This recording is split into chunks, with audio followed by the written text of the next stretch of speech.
Cette émission vous est présentée par la brasserie Sir John qui vous invite à déguster à la maison, en salle ou sur la terrasse une variété de bières produites localement. Sir John, un regard sur le passé avec une vision innovante. Aujourd'hui, on commence avec un petit quiz. Compte en commun, Saint-André d'Argenteuil, haltérophilie. Le nom qui vient automatiquement à l'esprit, c'est qui? Ben oui, Guy Marino. Guy Marino a su créer vraiment un endroit merveilleux pour entraîner jeunes et toutes les personnes qui voulaient s'entraîner en haltérophilie depuis 1995. Ça fait donc un bail, déjà 26 ans. Guy, qui est un haltérophile né, on va en apprendre davantage sur sa vie, à quel moment il a vraiment commencé à lever des poids, on le saura plus tard. Mais sachez qu'en 2012, il a accompagné, c'était le coach, l'entraîneur de Christine Girard.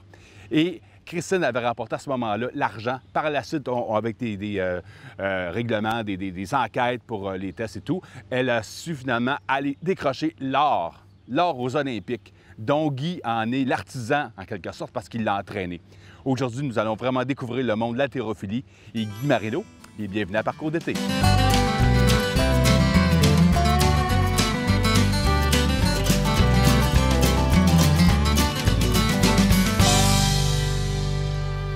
Alors bonjour Guy, ça va bien? Ça va très bien, toi, Eric. Oui, je vois en toi une personne qui a hâte de faire un trou d'un coup en avant de moi, là. Oh, je pense que tu vas peut-être être déçu.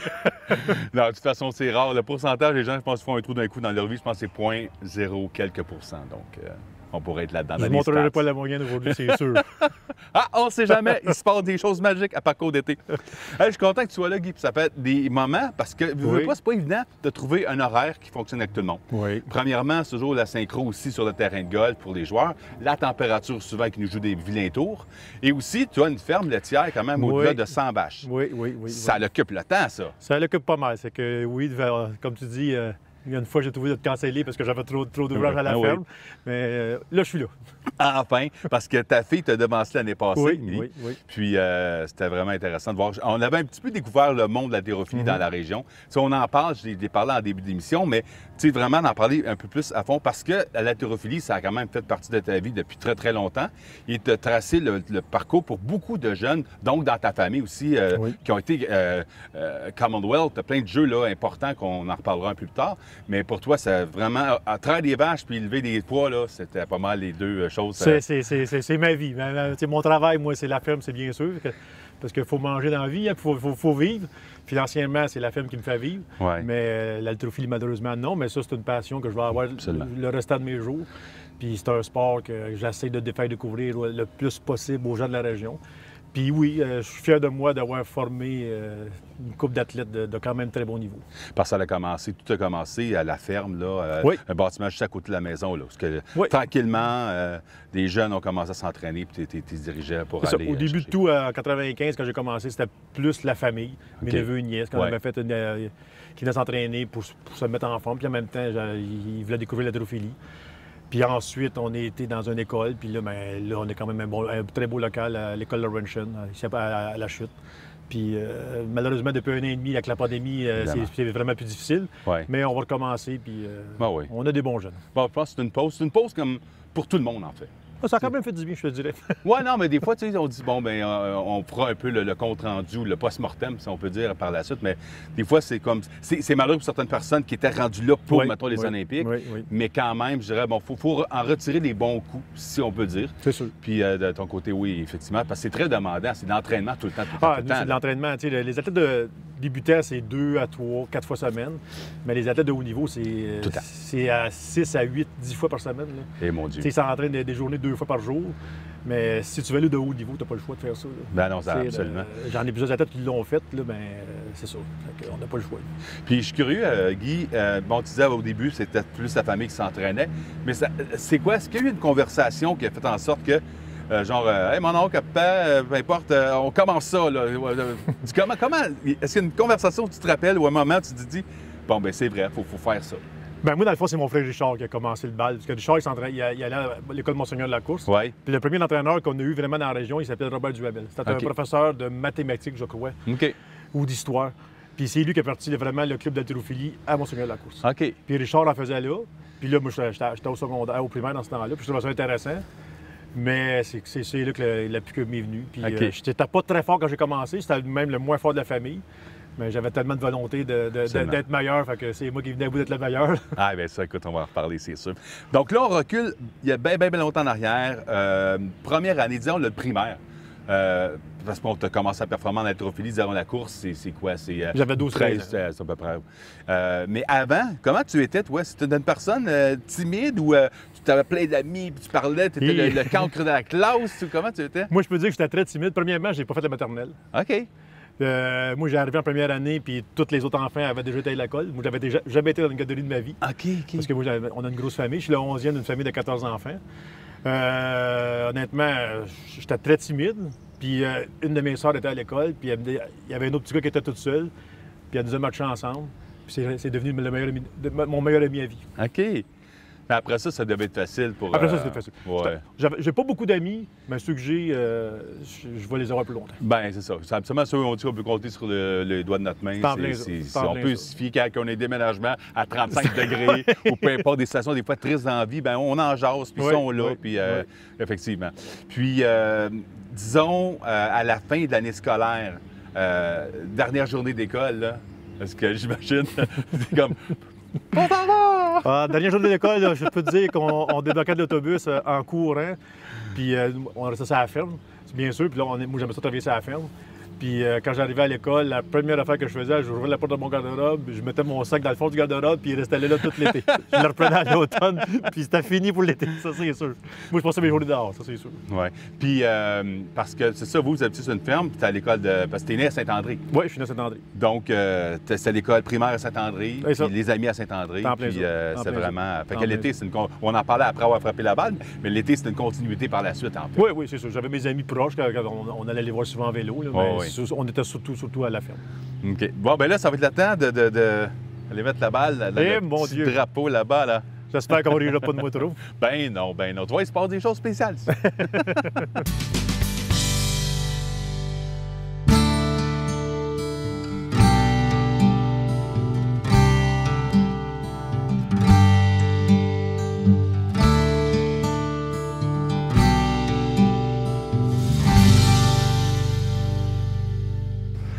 Bon, ben, on va essayer de faire ça.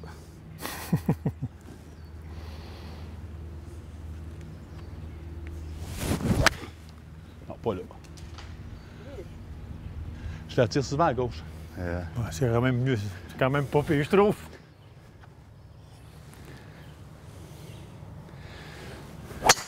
Et voilà. Puis, sincèrement, tu t'en vas sur le vert. Mais là, elle est où? Non, tu t'en vas sur le vert. Je la vois pas, la balle. Et voilà. Tu es même au-dessus du Je verre. suis elle est trop loin. Et voilà. Donc, après avoir barré ton sac d'école à double clé dans le garde-robe, c'était l'été. L'été, qu'est-ce que tu faisais durant tes années primaires, disons? Ah, c'est sûr que quand j'étais plus jeune, premièrement, on jouait beaucoup dehors. On était tout le temps dehors. On avait plein de vélos. On se montait des vélos modifiés.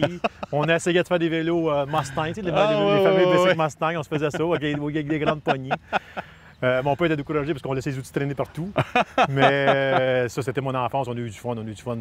Nous, à toutes les fins de semaine, on avait des cousins et cousines qui venaient tout le temps en visite. Puis on jouait dehors jusqu'à Vous êtes une grande famille en plus. Jusqu'à temps que tout le monde parte.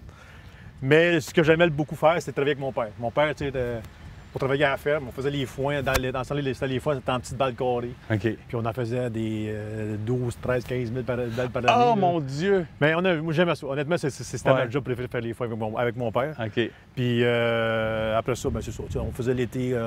Je me rappelle, on s'était fait une équipe de baseball dans le rang. Tous des fermiers, on jouait dans un champ, puis on avait vraiment du fun.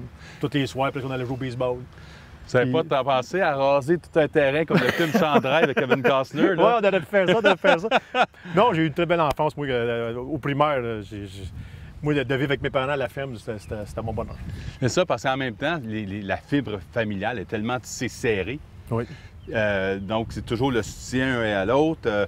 Tu as toujours des frères ou des amis qui vont jouer. Tu ne te trouves pas seul. Oui. Même quand il pleut, certains, vous trouviez des façons de jouer. Ou vous alliez jouer tout simplement dehors à la pluie. C'est en plein ça. Donc, il n'y avait pas de... Des fois, on revenait un petit peu sale, mais... On s'arrangeait pour les lever. Je pense que tes parents préfèrent ça que de voir des enfants dans la maison Ça, c'est avec sûr. des jeux, etc. Ça, c'est sûr. Ça, c'est sûr. Donc, c'est il vient jouer dehors, la participation. Oui. Moi, j'ai passé ma vie dehors. Ça, c'est clair. Puis je le passe encore. Ben oui, c'est ça, une continuité. Puis dis-moi, donc les sports, ça veut dire quoi? Vélo, baseball? Oui. Ce qu'il y avait, avez-vous une piscine à Saint-André? Non, on n'avait pas. Nous, chez nous, on n'avait pas de piscine. Non, mais à la ville, je ne sais pas si. Non, j'ai sûrement qu'il y en avait une, mais on y est là-bas. Je pense qu'il y en avait une à l'école Saint-André, je le crois. Mais on y est là-bas. Puis sinon, dans les autres. Moi, je reviens à l'haltérophilie parce que ça va venir plus tard. Au primaire. Non, au primaire, moi, j'ai commencé vraiment au secondaire. Mais sauf qu'on travaillait tellement fort à la ferme. Je me rappelle que des fois, j'allais aider à mes oncles. Mes oncles avaient des terres maraîchères. Il y avait des fraises et des framboises. Puis ils étaient à Saint-Joseph-du-Lac. Okay. Puis c'était des terres de roches. Fait que des fois, on allait les aider à ramasser des roches. On passait passait nos journées à ramasser des roches. Puis c'était le concours de celui qui levait la plus grosse. Ah, OK, on peut voir une jeunesse qui se passe quelque part. Là. Mais par la suite, donc, on arrive, fini à Saint-André. Bon, on va sauter un petit peu parce que j'imagine que l'haltérophilie a pris beaucoup de ton temps. L'été aussi, par la suite. Oui, par la suite, c'est sûr. L'été, là, quand j'ai commencé, surtout quand on a eu notre local, fait que l'été, vu qu'il y avait des compétitions de plus grand niveau, mais là, moi, je m'entraînais pas mal moi-même l'été. Ouais. C'est sûr que c'était pas évident avec la ferme, mais sauf que mes athlètes, j'en ai qui venaient s'entraîner, puis j'ai supervisé du mieux que je pouvais. OK. Puis ça prenait beaucoup de place. L'haltérophilie, moi, honnêtement, c'est quasiment 11 mois par année. OK. Parce que toi, à la course, on parlait de votre professeur tantôt avec ton frère. Oui. Mais par la suite, est-ce que les premières compétitions ont déjà eu lieu quand tu étais au secondaire? Oui, moi j'ai commencé ma première compétition, j'avais 12 ans. C'était une compétition provinciale. Là. OK. Puis c'était au mois de mai.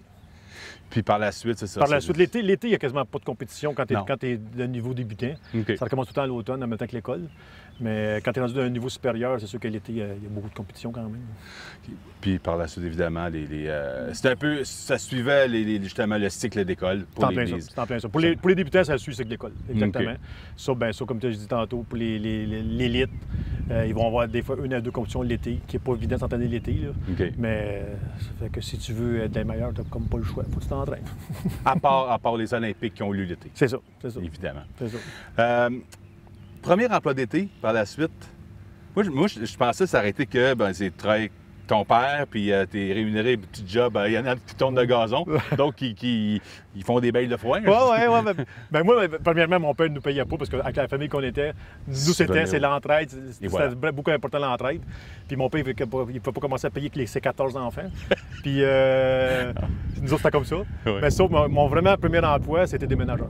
Ah oui? Oui, j'ai commencé un emploi d'été à 16 ans. Puis, je venais d'une famille forte. Puis là, mon frère travaillait déjà là. Puis là, la première job qu'ils m'ont fait faire, c'est qu'ils m'ont dit, on va voir si t'es vraiment fort. Ils m'ont fait déménager un piano. Mais avec l'orgueil que j'ai eu, j'ai été capable. Fait que j'ai déménagé le piano. C'est l'initiation, hein? C'est exactement. Le piano. Exactement. Pas un piano à queue, j'espère. Ah, ça, je m'en rappelle pas. Un piano droit, là. J'avais 16 ans, il était quand même assez pesant. Là. C'est très pesant, le piano. Ah, comme ça dit, j'avais juste 16 ans. Puis moi, 16 ans, je pesais 165, 170 livres. C'est pas gros. Là. Mais on voit souvent les athlètes en haltérophilie, ce ne sont pas vraiment les gens les plus gros, 6 pieds 4, 6 pieds 5. Ça. C'est massif, c'est du muscle. Les haltérophiles, nous, ce qu'on développe, c'est la force et non la grosseur des muscles. Je ne sais pas si tu vois la différence. Oui, absolument. L'endurance. Des fois, l'endurance beaucoup. Il ne faut pas se fier à l'apparence du grosseur du muscle. Des fois, ça ne peut absolument rien dire. Non, c'est ça. C'est très psychologique aussi. C'est sûr. C'est un sport que, quand c'est temps de lever le poids, il faut que tu le lèves là. Tu n'as pas le choix. C'est ça. Puis, dès les déménagements, c'était durant l'été. La chaleur, donc tu es très tolérant à la chaleur. Oui, ça c'est sûr. Puis dis-moi, est-ce que, je ne sais pas parler de gaffe ou quoi que ce soit, mais est-ce qu'il y a un moment mémorable ou pas mémorable mettons, comme déménageur qui est arrivé? Ou, Oui, tu vois, il y en a une drôle. Ça, c'était peut-être la deuxième année que je travaillais avec mon frère. Puis on faisait que les gros morceaux. Il nous envoyait sur les déménagements parce qu'il y avait des gros morceaux.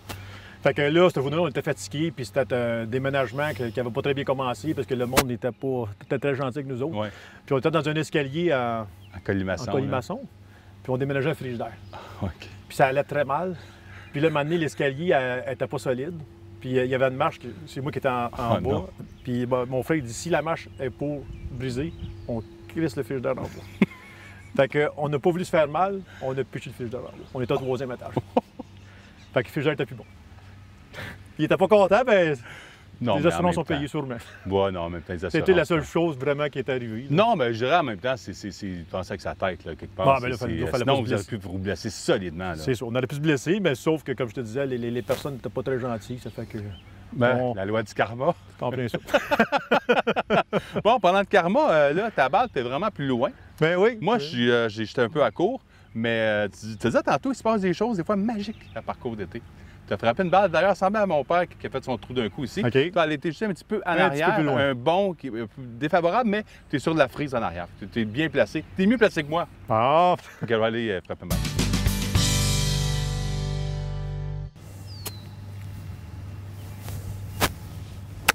Ouh!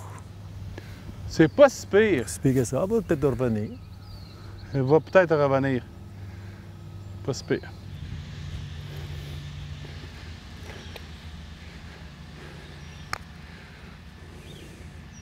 C'est bon, ça.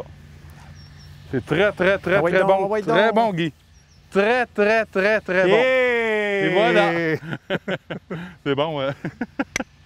Bon, ben là, tu m'as montré un peu la ligne, là.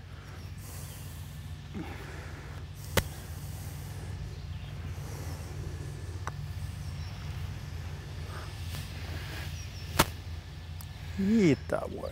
C'était pas... Elle a commencé à tourner en plus, Ben là. oui, il a commencé. C'est facile, le golf. Facile, en fin de compte. Bon, c'est le dernier coup. Parce que souvent, les gens vont dire un terme en anglais, le gimme. J'aime Ouais, pas c'est ça, le gimme. C'est comme, oh, je te la donne.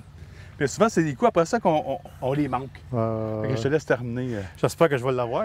oui, T'as quand côté, même. ta barnane. Ben oui, ben oui. Et voilà. Yeah! Et voilà, et voilà, et voilà. Puis aussi facile que lever des poids à la terre. Bon, je suis pas sûr. Tout pour toi. Peut-être un petit peu plus voir, c'est ça. Plus Faut pas facile que pour toi, mais pas c'est pour moi. facile, c'est ça.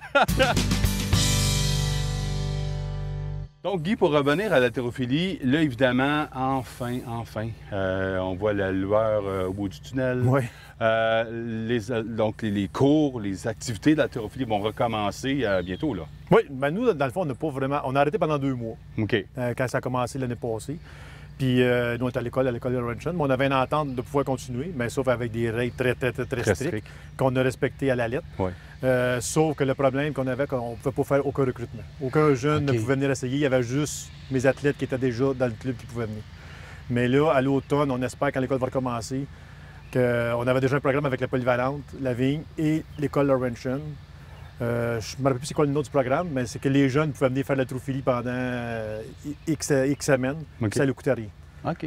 Puis s'ils voulaient continuer, là, c'est sûr qu'il y avait des frais pour le club. Mais moi, j'ai été quand même rémunéré par l'école pour ces...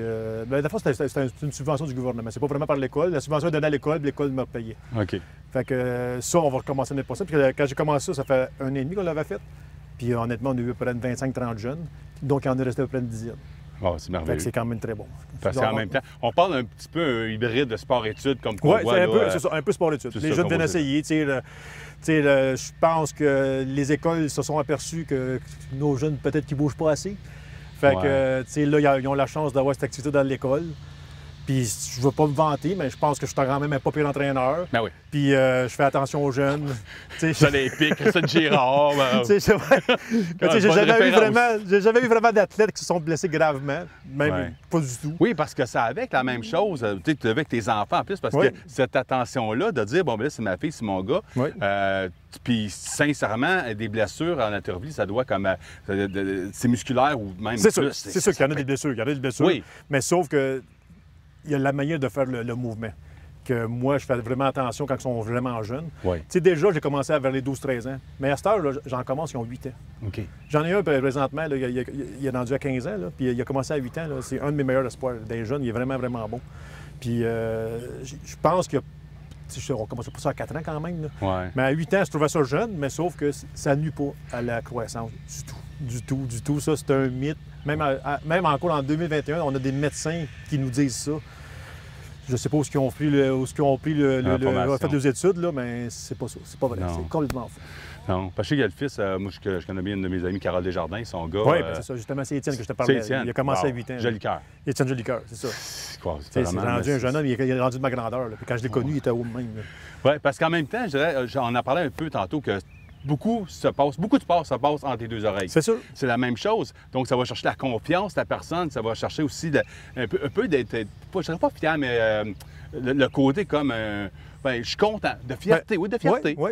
Puis moi, la manière que je coach, je me suis fait souvent dire ça, que ça s'aille au niveau olympique ou au niveau régional, là, je vais mettre la même attention aux jeunes. C'est pas tout le monde qui va s'en aux Olympiques, ça c'est clair. C'est une pyramide, c'est vraiment le top du top. Mais ceux qui sont en dessous, il faut quand même lui faire attention. Là. Absolument. Puis malheureusement, tu as des entraîneurs qu'eux autres, ils regardent juste l'élite. Puis la base, ils s'en occupent pas.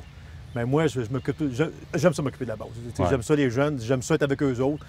Puis ça me sent rester jeune. Je vieillis, puis ça me sent. Quand je vais m'entraîner, je vais m'entraîner, mais ça me fait du bien que les jeunes, de m'occuper avec des jeunes, ça me fait tout le temps du bien. Donc, tu peux confirmer qu'on a une très belle relève. Ah, on a une très belle relève. À la chute, là, c'est pas. On dit tout le temps, la région de la chute, des fois, c'était une région plus pauvre. Mais ça, c'est pas vrai. Il n'y a pas juste l'argent dans la vie. Moi, je pense que si on s'occupe bien de nos jeunes, là, on va faire briller nos jeunes facilement. Ça, je suis convaincu là-dessus. Ouais, j'aime ça entendre ça. En tout cas, bien, aujourd'hui, je t'ai fait briller au golf parce que tu as fait des bonnes performances, sincèrement. C'est pas je suis moins déçu que je pensais. Bien, Guy, ça fut vraiment un plaisir de t'avoir. Des fois, on dit, ça a pris plus de temps, mais regarde, ça valait la peine. On a eu bien du plaisir ensemble. Puis, bonne continuité aussi avec ta ferme. Oui, la ferme, ça va très bien. Moi, je peux dire, tu vois, la ferme, j'ai beaucoup investi depuis 3-4 ans. Mon fils est rendu avec moi à temps plein sur la ferme. Mon fils est agronome, Danny, qui a déjà fait Danny a déjà fait de l'haltérophilie longtemps. Il a été champion canadien. Oui. Là, ça ne tente plus s'entraîner. Il travaille que sur la ferme, puis ça fait déjà 2 ans qu'il est revenu à temps plein. Il était agronome. Il a lâché sa job d'agronome pour être à temps plein sur la ferme. Okay. Que je suis très content de ça parce que c'est la suite. Oui. Puis c'est ça. Je suis très fier parce que là, je vais finir avec un mot, je vais peut-être pleurer. Oh. Parce que mon père est décédé en janvier. Oui. Puis c'est la continuité de mon père. Mon fils reprend la relève. Ça, je suis très content pour mon père. Ben oui, puis c'est le fun de voir. Parce que c'est une belle entreprise, les Marino, en tout cas pour Saint-André. Nous, on en est fiers. Puis, de voir tout le cheminement, le parcours. Puis, vous êtes des bons ambassadeurs pour notre région. Puis, je pense que oui. Sincèrement, là, c'est pour ça que nous, on est bien contents Puis souvent, tu es invité pour d'autres émissions à TVC. Puis, TVC est très fier de promouvoir les athlètes, les artistes, tout le monde d'Argenteuil. Puis, Parcours d'été, ça sert à ça aussi. Donc, sur ça, bien... on va aller frapper d'autres balles quelque part. Peut-être le 6e, là, il est plus loin, là. C'est bon. Ben, merci beaucoup. Le même bâton. Merci beaucoup de l'invitation. Ça fait vraiment plaisir. Bye. Merci. Que de bons moments passés aujourd'hui avec Guy Marino, notre ambassadeur. Écoute, l'haltérophilie dans la région, on l'associe avec Guy depuis tellement longtemps. On a parlé tantôt 26 ans. Je suis certain que Guy, si ça faisait au moins 26 ans qu'il jouait au golf, il aurait peut-être été pour l'un trou d'un coup également. Mais sachez qu'on en est très fiers. On va suivre encore le parcours de ce club d'haltérophilie parce qu'on parle de bonne relève, comme que Guy parlait. Donc, peut-être pour les prochains Olympiques en 2024-2025, on ne sait pas avec la pandémie qu'on a eue, mais on va se tenir au courant de ce qui va se passer du côté de Saint-André, d'Argenteuil, avec notre famille Marino. Sur ça, on se revoit la semaine prochaine. Bye.